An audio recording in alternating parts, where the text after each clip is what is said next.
Abra aí sua Bíblia em Apocalipse capítulo 3, versículo de número 7. Versículo de número 7 diz: ao anjo da igreja em Filadélfia escreve: estas coisas diz o santo, o verdadeiro, aquele que tem a chave de Davi, que abre e ninguém fechará, e que fecha e ninguém abrirá. Primeira pergunta que eu faço: quem abre a igreja? Quem fundou a igreja? Não foi Pedro, foi Jesus, que disse a Jesus disse a Pedro: Pedro, tu és Petros, tu és uma pequena pedra, mas sobre essa pedras, essa grande rocha, edificarei a minha igreja. Então Jesus, ele chamou os apóstolos, consagrou, ensinou, preparou, enviou e fundou a igreja cristã, a igreja de Cristo. Essa igreja, ela perdura por 2000 anos, que nós chamamos de período da graça. E esse período está se fechando, está se acabando, está terminando. E como bispo, que o senhor pode dizer uma coisa dessa? Que presunção é essa sua? Querido, não é presunção, é observância. Nós temos que ser verdadeiros observadores, como foram na época de Jesus, aqueles magos que vieram do Oriente, como na época passada, todos se guiavam estudando astrologia, etc. Nós estudamos a Bíblia para que possamos entender os tempos, os sinais do final dos tempos. Então, a porta chamada igreja, a porta que Cristo abriu, a porta que representa o corpo de Cristo, ela hoje tem tido as suas portas fechadas. E isso é um notório sinal de que o tempo da graça, o tempo da misericórdia, o tempo em que as pessoas vão alcançar a misericórdia de Deus para serem arrebatadas por Cristo Jesus aos ares e serem levadas, a fim de quê? A fim de que recebam um corpo revestido de glória e sejam eternamente igreja, sejam filhos de Deus por toda a eternidade e jamais percam o direito à vida eterna ao lado de Deus. Então, a Bíblia diz aqui, no versículo de número 8, conheço as tuas obras, eis que tenho posto diante de ti uma porta aberta, a qual ninguém pode fechar, que tens pouca força, entretanto guardastes a minha palavra, e não negaste o meu nome. Essa é a igreja em Filadélfia. Filadélfia, daqui um pouco eu falo. Mas é interessante que diz: eis, farei que alguns dos que são da sinagoga de Satanás, desses que a si mesmos se declaram judeus e não são, mas mentem, eis que os farei vir e prostrar-se aos teus pés e conhecer que eu te amei, porque guardastes a palavra da minha perseverança. Também eu te guardarei na hora da provação. Que provação é essa? 7 anos da grande tribulação, que há de vir sobre o mundo inteiro, para experimentar os que habitam sobre a terra. Venho sem demora, conserva o que tens, para que ninguém tome a tua coroa. Ao vencedor falo-ei, coluna no santuário do meu Deus, e daí jamais sairá. Gravarei também sobre ele o nome do meu Deus, o nome da cidade do meu Deus, a nova Jerusalém que desce do céu, vinda da parte do meu Deus, e o meu povo e o meu novo nome. Quem tem ouvidos, ouça o que o Espírito diz às igrejas. Senhor meu Deus, em nome de Jesus nós oramos e cremos que a tua palavra será revelada aos teus, aos que serão arrebatados. E que aqueles que têm olhos para ver, vejam, ouvidos para ouvir, ouçam, e coração para sentir, que sintam, e se convertam e sejam curados nesta palavra de hoje, em nome de Jesus. Amém.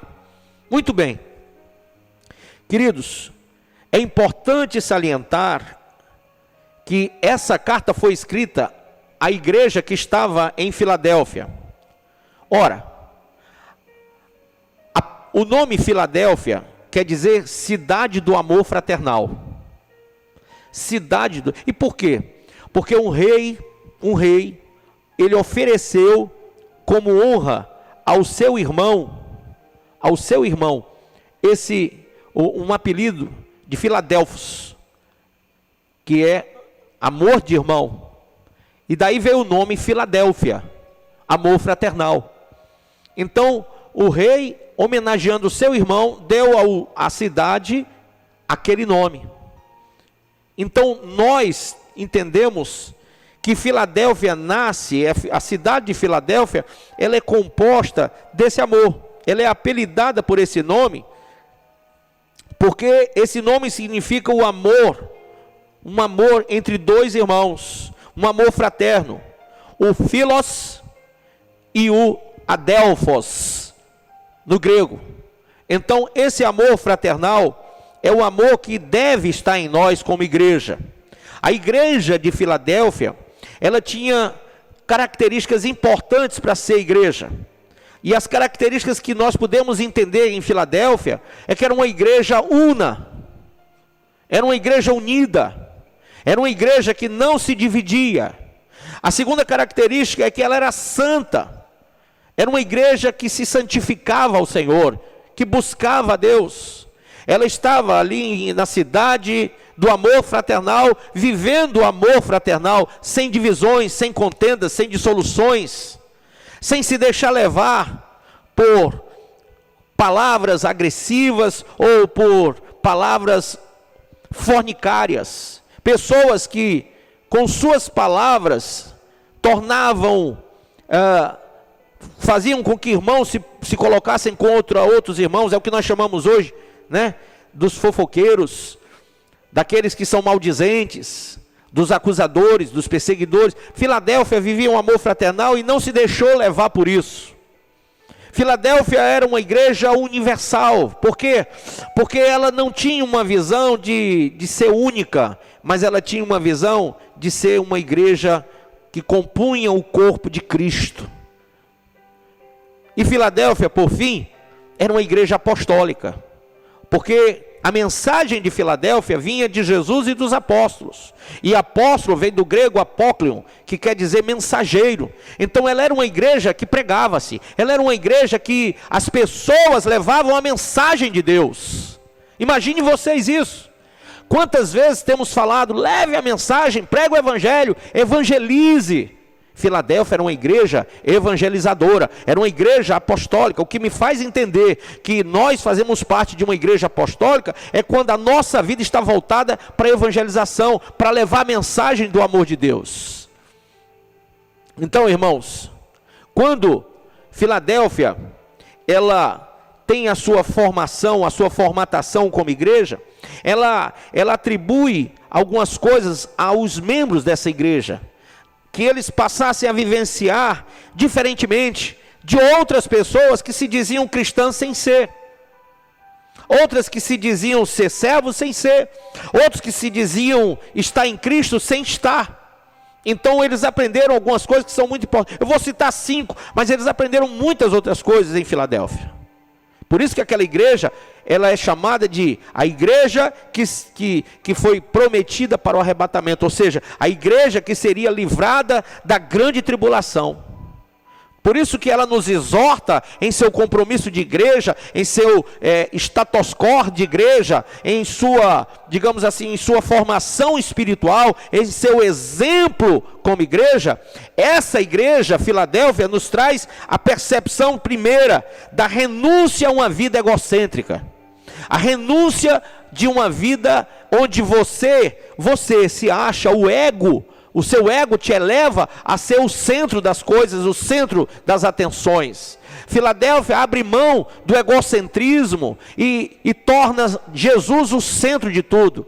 Filadélfia mostra não um evangelho egocêntrico, mas um evangelho cristocêntrico. Esse é o primeiro ponto. O segundo ponto é que Filadélfia tem em sua característica como igreja rejeitar ao mundo.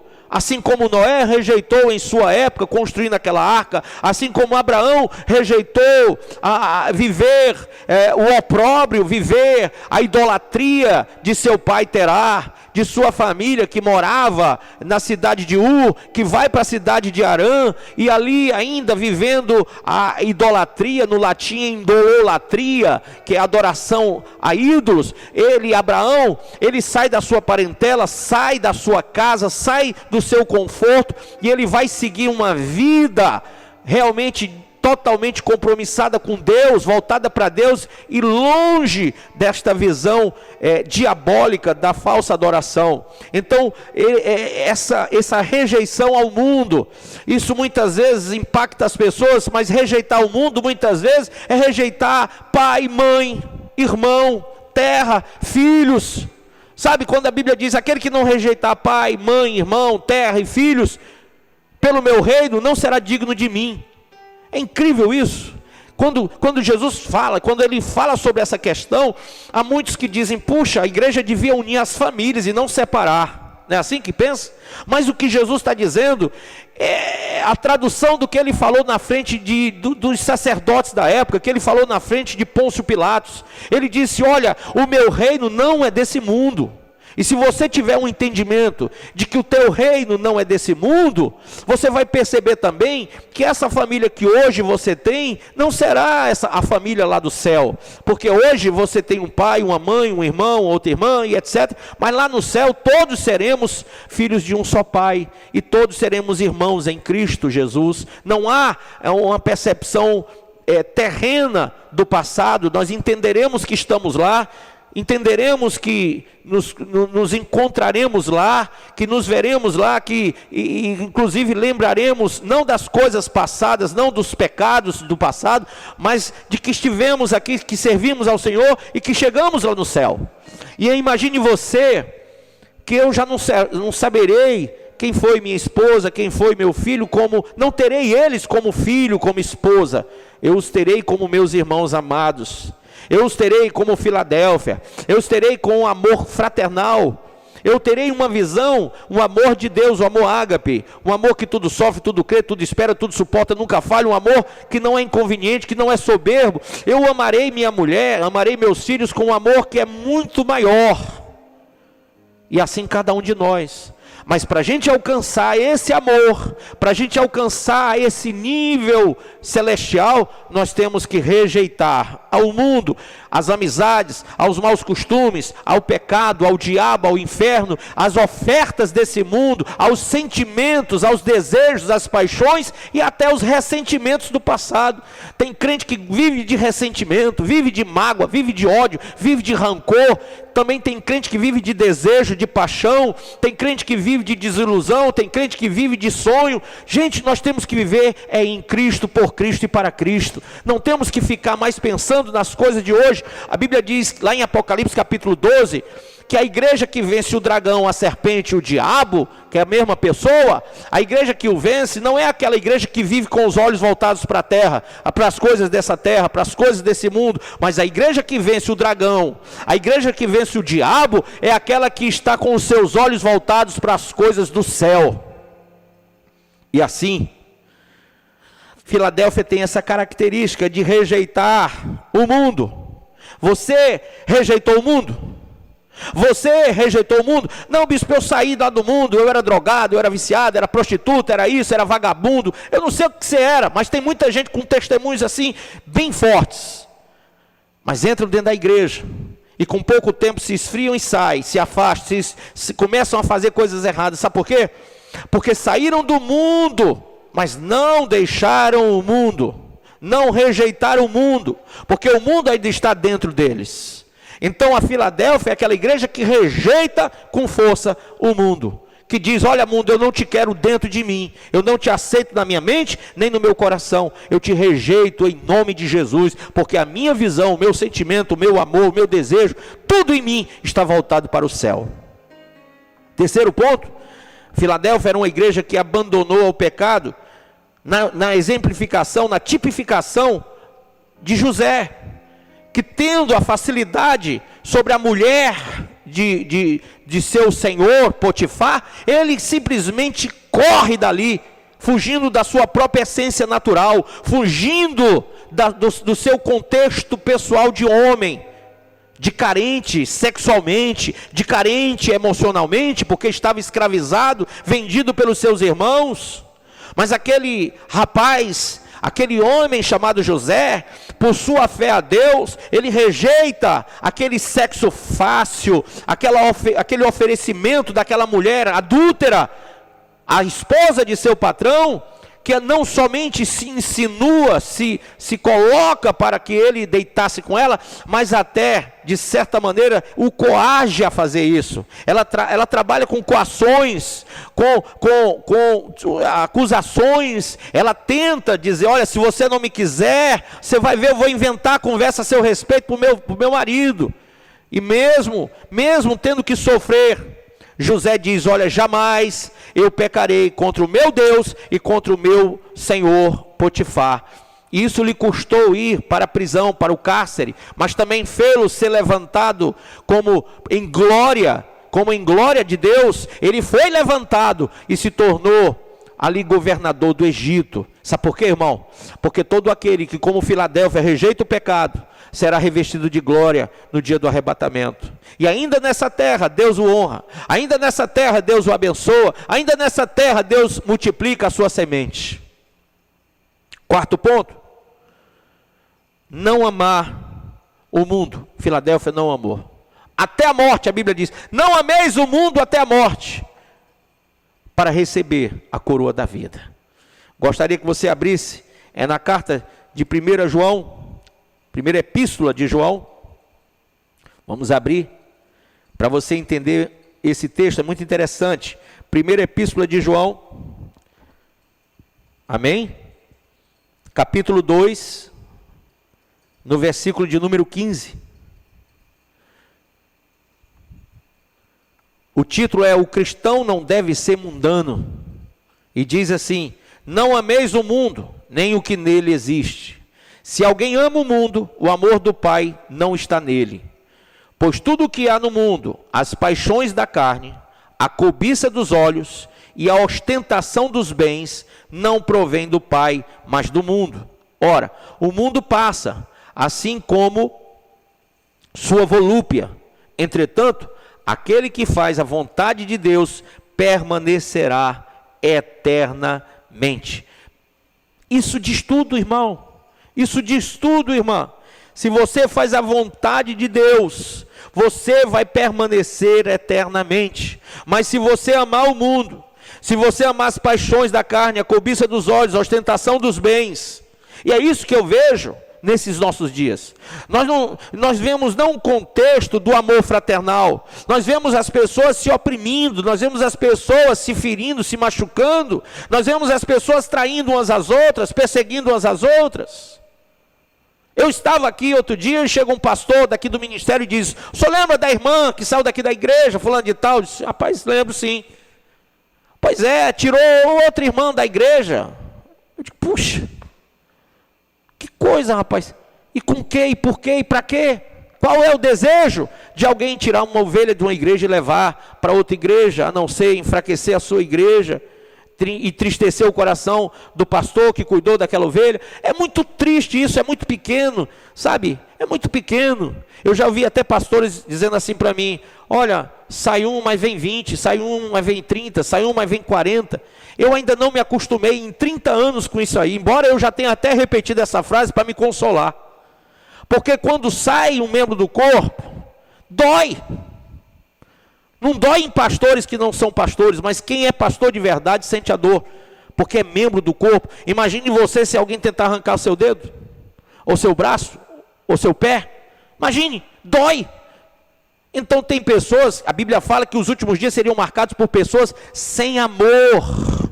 O amor se esfriaria, sem afeição natural, sabe? Não é nem celestial, espiritual, é natural. É natural que eu veja meus irmãos na igreja e me afeiçoe. É natural que eu gere dentro de mim expectativas de amor, de carinho pelas pessoas. Não é natural? É natural que a gente vá cada dia mais se tornando mais próximo, mais amigo, mais presente, e é natural que isso seja um relacionamento forte. E quando alguém sai, é natural que a gente sofra. Se a gente tem o amor de Deus, se somos Filadélfia, que temos um amor fraternal, a gente sente a dor da saída de uma ovelha.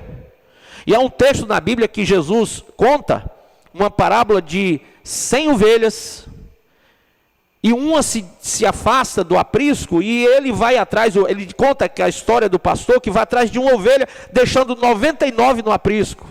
E por que ele conta isso? Porque ele está mostrando o amor fraternal. Ele está mostrando o amor ágape. Ele está mostrando que o amor de Filadélfia é esse, de sentir a saída de um, de buscar um desviado. Ah, bispo, olha, eu sempre achei que na igreja não tinha valor nenhum. Pois você ainda não entendeu o amor de Filadélfia. Você ainda não entendeu, você entrou na casa do amor fraternal e não se deixou ser contaminado pela afeição natural, pelo sentimento do amor que a igreja prega. Ora, a Bíblia diz lá em João 3,16, que Deus amou o mundo de tal maneira que deu o seu Filho unigênito. Então esse é o amor ágape, é o amor de Deus. Ele entra, ele engendra em nós, ele se espalha no nosso corpo e ele nos faz igreja de Filadélfia. Então, o quinto ponto é não ficar mancando. Em Filadélfia tinha essa característica, não mancar entre dois caminhos. Diferentemente de Laodiceia, essa igreja entrega aos bens, a cobiça dos bens, a cobiça dos olhos, as paixões da carne, a ostentação do material. Jesus, ao falar com Laodiceia, diz assim: quem dera fosse fria ou quente. Quem dera fosse frio ou quente, ou seja, é uma igreja que estava ali, sabe, sempre afastada do propósito. Filadélfia não manquejava. Filadélfia era uma igreja que tinha propósito com Deus. E você que tem o chamado de subir, de ser arrebatado, você tem que ter esse mesmo propósito desse amor, que te constrange a mudar de características pessoais, de mudar de pensamentos, de sentimentos, até a educação que você teve dos seus pais muda quando você tem esse amor. O amor verdadeiro, ele é expresso em vários textos, mas eu gosto muito desse texto, porque quando meus pais fizeram 25 anos de casados, eu tinha 15 anos de idade, e nós fizemos as bodas de prata dos meus pais num buffet, e esse foi o texto que o pastor Elianai Cabral, que foi meu pastor hoje, já está bem idoso, mas está lá em São Paulo, hoje é um dos pastores que fazem as revistas, que é um dos diretores da CPAD, é um cara de uma excelência na palavra,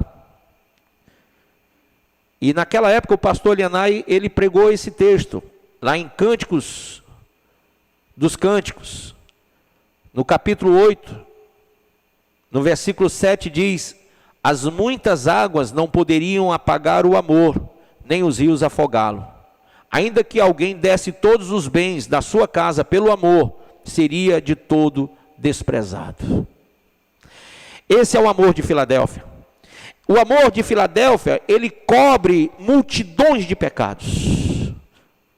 Carta de 1 Pedro 4, verso 8, fala sobre essa cobertura que esse amor traz. Esse amor, ele nos faz pastorear o rebanho de Cristo. Nós não somos aqui pastores por vontade humana, por desejo humano. Há muitos que julgam pastores, eu não. Eu aprendi a amar pastores, eu aprendi a abençoar pastores, eu aprendi a abençoar denominações de várias igrejas que tem no mundo inteiro. Eu aprendi e entendi que isso é um corpo universal, ou seja, é um corpo só que está espalhado pelos 4 cantos da terra. Eu quebrei o meu egocentrismo para ser Filadélfia, eu quebrei a minha visão egocêntrica e tive que nascer de novo, e aí quando eu nasci de novo, eu passei a ter uma visão cristocêntrica. Jesus é o centro e a igreja é o corpo, não importa a placa que está na frente, a igreja é corpo de Cristo. Então aprendi a pastorear o rebanho de Cristo. Quando eu falo aqui, eu falo para os membros da De Cristo Salva, falo para os membros da Assembleia de Deus, falo para os membros da Universal, da Batista, falo para os membros de qualquer denominação evangélica. Sabe por quê? Porque o meu interesse é te levar nesse arrebatamento, é levar você a um pensamento maior, e levar você e conduzir você ao caminho verdadeiro. Esse amor faz com que nós suportemos as fraquezas uns dos outros. Esse amor não me faz acusar o meu irmão, mas suportar as dificuldades com ele. Todo mundo tem fraqueza, todo mundo peca, todo mundo erra, Mas onde eu estou na hora que o meu irmão está pecando e está errando? Onde eu estou? Eu sou daquele lado que o acusa, que o apedreja? Ou eu estou naquele lado daqueles que, como Jesus ensinou, diz: quem não tem pecados, atire a primeira pedra. O verdadeiro amor não me faz entender o pecado, mas me faz receber o pecador e ajudá-lo. O verdadeiro amor me constrange a amar o pecador e ajudá-lo a renunciar ao pecado. Quarto ponto dessa questão é que, quando eu amo, como Filadélfia, há um texto muito importante lá em 1 Samuel 18, do 1 ao 5º versículo, é que com esse amor a gente aprende a dar, a entregar tudo para Deus. Infelizmente as pessoas, elas não entenderam o que é entregar a Deus, o que é dar a Deus, o que é dando que se recebe. Não entenderam, se politizou, se colocou de uma maneira muito ruim esse posicionamento de Deus, da igreja, da Bíblia. Sabe o que fizeram? Pegaram o santo e profanaram. Porque quando a Bíblia diz entrega tudo, é porque tudo já é de Deus. Ele está falando em entrega, não está falando para você dar, está falando para você entregar. Sabe por quê? Porque nós viemos sem nada. E Jó disse uma coisa interessante. Jó: eu vim nu e volto nu, não trouxe nada, não volto com nada. O Senhor me deu, o Senhor o tomou, louvado seja o nome do Senhor. Que coisa boa, né? Então eu tenho que estar pronto a entregar tudo para Deus. Dízimo, oferta, minha vida, meu tempo, minha voz, tudo para Deus. Tudo. Olha só como a minha voz, eu estou há 30 anos pregando em missões, 28 só nessa igreja. Você sabe quanto? Eu não sei quantos casamentos eu fiz, quantos batismos eu fiz, quantas pregações eu fiz, quantos seminários eu fiz, quantas aulas eu dei. Eu não sei, irmão. Eu não sei quantos pastores eu formei, não sei, perdi noção. Eu só sei que eu era jovem e já estou com meio século. Eu sei que comecei numa idade de 21 anos e estou com 50. O tempo passou. E aí? Glória a Deus, porque a minha vida podia ter sido dada para tanta coisa ruim. Eu poderia ter feito tanta coisa ruim, mas graças a Deus que a bebida não me convenceu, que a droga não me convenceu, que a prostituição não me convenceu. Sabe, que o mundo não me convenceu, porque apesar de eu ser tão humano quanto você, a minha visão está além desse mundo, está lá em cima, e eu consegui me segurar mesmo diante de tentações, de aflições. Eu consegui me segurar dizendo: Senhor, ainda hoje eu digo: Senhor, eu quero ser arrebatado, Senhor, eu quero subir, eu quero sua glória, Senhor, aqui é Cristo, lá é lucro, eu quero lucro, porque eu já dei, agora está na hora de receber. Eu dei tudo e vou receber tudo, é isso que a Bíblia fala. Eu dei e agora vou receber. Deus é justo. Você não nega o pecado, você não nega o mundo, você não nega o erro, você não nega as coisas desse mundo, sem receber a glória, sem receber o reino. É isso que nós temos que perceber. Nós estamos dando sim aqui e agora, mas vamos receber muito mais na eternidade. Quando a gente tem esse amor, eu queria que você abrisse esse texto, 1 João 3, diz assim, a epístola de João, no capítulo 3, diz assim, no versículo de número 17, caminhe comigo para o 17, diz assim: se alguém possuir recursos materiais, olha só, se alguém possuir recursos materiais, e observando seu irmão, passando necessidade, não se compadecer dele, como é possível permanecer nele o amor de Deus? Filhinhos, não amemos de palavras, nem de boca, mas sim de atitudes e em verdade. Você entende isso? Estou cansado de hipocrisia de gente que diz que ama, mas vê o seu irmão caído nas ruas com fome, não ajuda. Vê seu irmão sofrendo e não ajuda. Vê o seu irmão padecendo e não ajuda. Vê a sua igreja precisando de ajuda e não ajuda. Sabe, só julga, só apedreja, só acusa, não ama.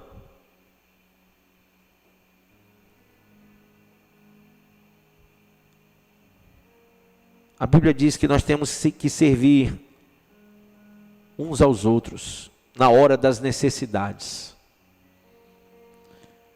Eu quero aproveitar esse gancho para dizer que tem muita gente agora nessa pandemia com fome. A Igreja Cristo Salva em todos os templos é um lugar de arrecadação de alimentos para você que quer ajudar as famílias. Em todas as igrejas. Amanhã mesmo estaremos com os ungidos da madrugada fazendo o sopão da caridade, entregando pão, entregando sopa, roupas, sapatos, lençóis, o que a gente consegue arrecadar, o que vocês nos ajudam para entregar a essas pessoas. Queridos, a igreja de Filadélfia aprendeu a viver esse amor de suprir as necessidades. A igreja de Filadélfia, ela desiste dos seus direitos, em prol, em detrimento à vontade de Deus. Ela supera todos os obstáculos, e ela é, sobretudo, de Deus. Sobretudo é uma igreja de Deus. Há um texto lá em 1 Coríntios, que eu quero citá-lo para fechar esse assunto, essa mensagem, esse momento de reflexão. Em 1 Coríntios capítulo 13, no versículo 4 ao 7 diz: o amor é paciente, o amor é bondoso, não inveja, não se vangloria, nem é arrogante, não se porta de maneira inconveniente, não age egoisticamente, não se enfurece facilmente, não guarda ressentimentos. O amor não se alegra com a injustiça, pois sua felicidade está na verdade. O amor tudo sofre, o amor tudo crê, o amor tudo espera, o amor tudo suporta. O amor jamais morre. Todavia, as profecias deixarão de existir, as línguas cessarão, o conhecimento desaparecerá. Porquanto em parte conhecemos e em parte profetizamos. Quando no entanto chegar o que é perfeito, que é Jesus, o que é imperfeito será extinto. Quando eu era criança, pensava como menino, sentia e falava como menino. Quando cheguei à idade adulta, deixei para trás as atitudes próprias das crianças. Agora, portanto, enxergamos apenas um reflexo obscuro, como em um material polido. Entretanto, haverá o dia em que veremos face a face. Hoje conheço em parte, então conhecerei perfeitamente, da mesma maneira como plenamente sou conhecido. Sendo assim, permanecem até o momento esses três: a fé, a esperança e o amor. Contudo, o maior deles é o amor. Pense nisso agora. Entregue a sua vida a Jesus. Curve a sua cabeça, feche os seus olhos e ore comigo. Você que está entregando a sua vida a Cristo agora, você que está dando o seu coração para Ele, totalmente.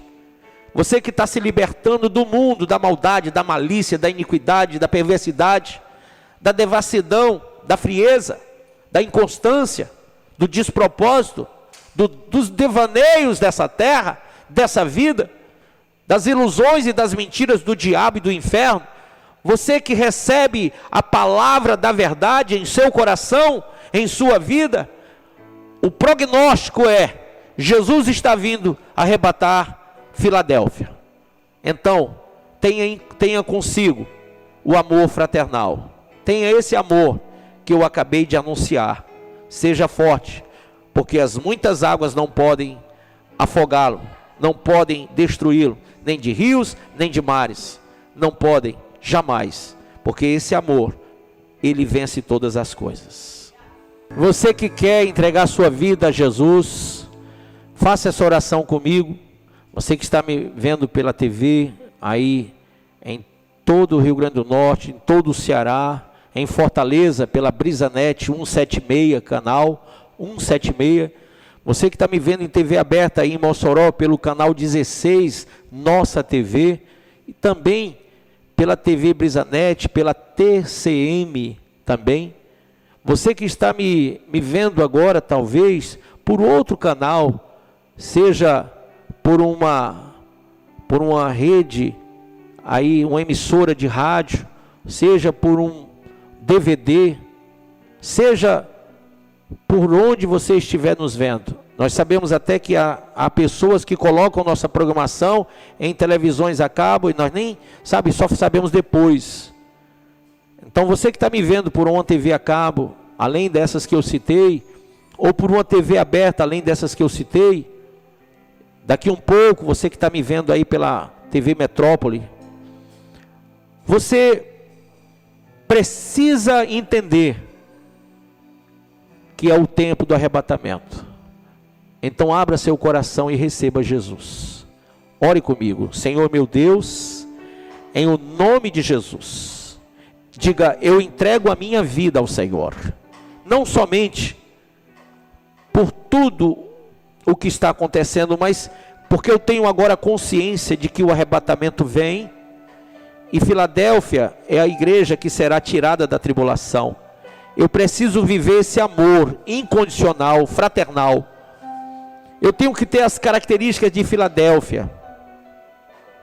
Eu tenho que perceber a urgência de uma transformação interior e também exterior. Por isso, Pai,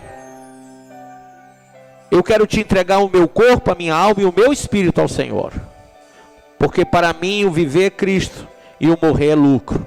Diga isso para Ele agora e diga: eu recebo Jesus Cristo como meu único Salvador e Senhor. Não somente hoje, mas para sempre e sempre. Diga amém.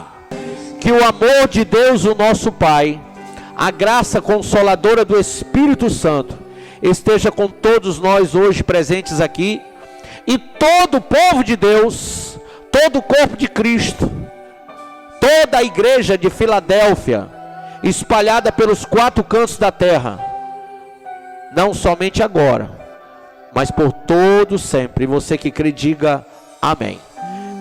Que Deus abençoe sua vida, que Deus abençoe sua casa, que Deus abençoe o seu coração. Amém? Receba a bênção de Deus, receba o milagre do Senhor na sua vida. À meia-noite eu estarei orando no meu Facebook, Bispo Márcio Monteiro. Ao meio-dia, a minha esposa, Bispa Elvia, ora no Facebook AD Cristo Salva. Você tem nossas redes sociais no YouTube, Facebook, Instagram, AD Cristo Salva. E o meu pessoal no YouTube, Bispo Márcio Monteiro. Então, está aí o recadinho dado. E eu quero que você firme-se na verdade. Nada podemos contra a verdade, senão pela verdade. Boa noite e a paz do Senhor.